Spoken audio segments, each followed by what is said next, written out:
ദൈവനാമത്തിന് മഹത്വം ഉണ്ടായിരിക്കട്ടെ. ഓയൂർ സെന്റ് തോമസ് യുവജന സഖ്യത്തിന്റെ നേതൃത്വത്തിൽ നടത്തിവരുന്ന സുഹൃത വചനം എന്ന വചന കൂട്ടായ്മയുടെ നോമ്പിന്റെ 2ാമത്തെ ദിവസം നമുക്ക് അനുവദിച്ച ദൈവത്തിന് നന്ദി കരയേറ്റാം.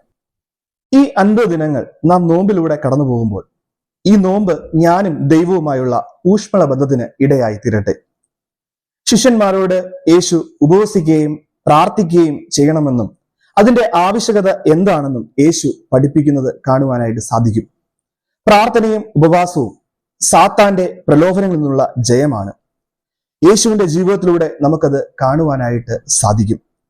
ഇന്ന് അല്പസമയത്തെ ചിന്തയ്ക്കായി തിരഞ്ഞെടുത്തിരിക്കുന്ന വേദഭാഗം അപ്പോസ്തലനായ പൗലോസ് ഫിലിപ്പിയർക്ക് എഴുതിയ 1-ാം അധ്യായം 21-ാം വാക്യമാണ്.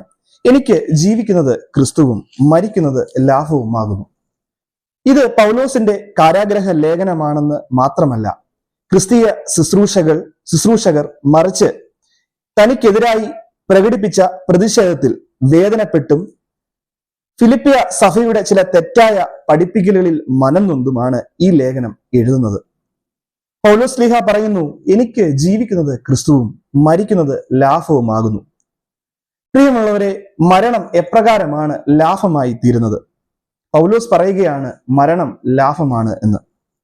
നമ്മുടെ പ്രിയപ്പെട്ടവർ, നമ്മുടെ സുഹൃത്തുക്കൾ, നമ്മുടെ ബന്ധുമിത്രാദികൾ, നമ്മുടെ കൂടെ ഉള്ളവർ ഒക്കെ നമ്മുടെ ഈ ലോകത്തിൽ നിന്ന് മാറ്റപ്പെട്ടു പോകുമ്പോൾ, മരണപ്പെട്ടു പോകുമ്പോൾ എങ്ങനെയാണ് മരണം ലാഭമായി എണ്ണുവാൻ സാധിക്കുന്നത്?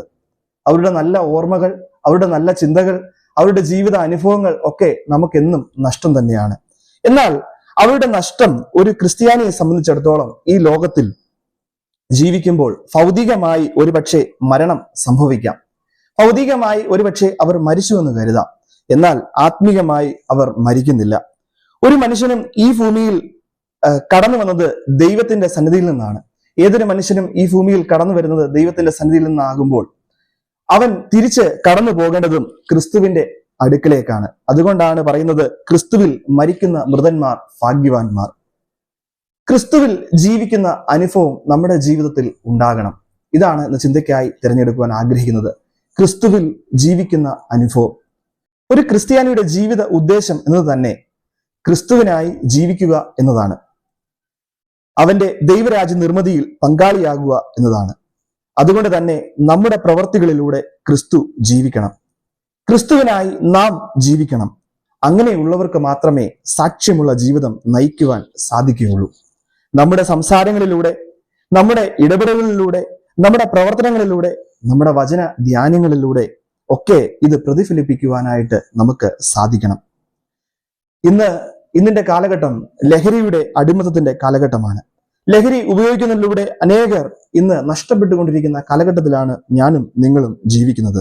എന്നാൽ പ്രിയമുള്ളവരെ, ക്രിസ്തുവാകണം നമ്മുടെ ലഹരി. ക്രിസ്തുവിലാകണം നമ്മുടെ ലഹരി. പ്രാർത്ഥനയിലൂടെ, ഉപവാസത്തിലൂടെ നമ്മുടെ ആസക്തികളെ നമ്മൾ അതിജീവിക്കുവാൻ സാധ്യമായി തീരണം. ക്രിസ്തുവിൽ നമ്മൾ ജീവിക്കുന്ന അനുഭവക്കാരായി തീരുവാൻ സാധിക്കണം. 1 യോഹന്നാൻ 14:6 പറയുന്നു, ഞാൻ തന്നെ വഴിയും സത്യവും ജീവനുമാകുന്നു. യോഹന്നാൻ എഴുതിയ സുവിശേഷം 11-ാം അധ്യായം 25 മുതൽ 26 വരെയുള്ള വാക്യങ്ങളിൽ പുനരുദ്ധാനവും ജീവനും ഞാനാകുന്നു എന്ന് പറയുന്നു. എന്നിൽ വിശ്വസിക്കുന്നവൻ മരിച്ചാലും ജീവിക്കും. യോഹന്നാൻ എഴുതിയ സുവിശേഷം 6-ാം അധ്യായം 35-ാം വാക്യത്തിൽ പറയുന്നു, ഞാൻ ജീവന്റെ അപ്പമാകുന്നു എന്ന്. യോഹന്നാൻ എഴുതിയ സുവിശേഷം 6-ാം അധ്യായം 48 മുതൽ 51 വരെയുള്ള വാക്യങ്ങളിൽ പറയുന്നു, മരുഭൂമിയിൽ മന്ന തിന്നിട്ടും നിങ്ങളുടെ പിതാക്കന്മാർ മരിച്ചുപോയല്ലോ, എന്നാൽ ജീവിക്കുന്ന മന്ന ക്രിസ്തുവാകുന്നു. 1 യോഹന്നാൻ 5:11 മുതൽ 12 വരെയുള്ള വാക്യങ്ങളിൽ പറയുന്നു, ദൈവം നമുക്ക് നിത്യജീവൻ നൽകിയിരിക്കുന്നു, പുത്രനിൽ ജീവൻ ഉണ്ട് എന്ന്. കൊലോസ്യർക്ക് എഴുതിയ ലേഖനം 3-ാം അധ്യായം 4-ാം വാക്യത്തിൽ പറയുന്നു, നമ്മുടെ ജീവനായ ക്രിസ്തു വെളിപ്പെടുമ്പോൾ അവനോടുകൂടെ മഹിമയിൽ വെളിപ്പെടുമെന്ന്. അപ്പോൾ ക്രിസ്തു തന്നെയാണ് ജീവൻ. ക്രിസ്തുവിലാണ് നമ്മുടെ ജീവൻ.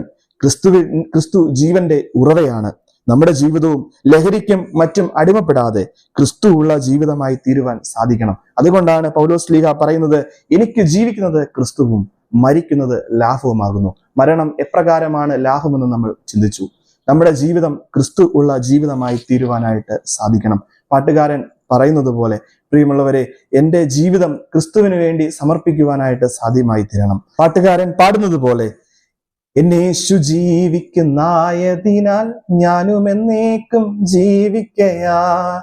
ഇനി തന്നെ പിരിഞ്ഞൊരു ജീവിതമില്ല, എനിക്കെല്ലാം എന്നെ യേശുവത്രേ.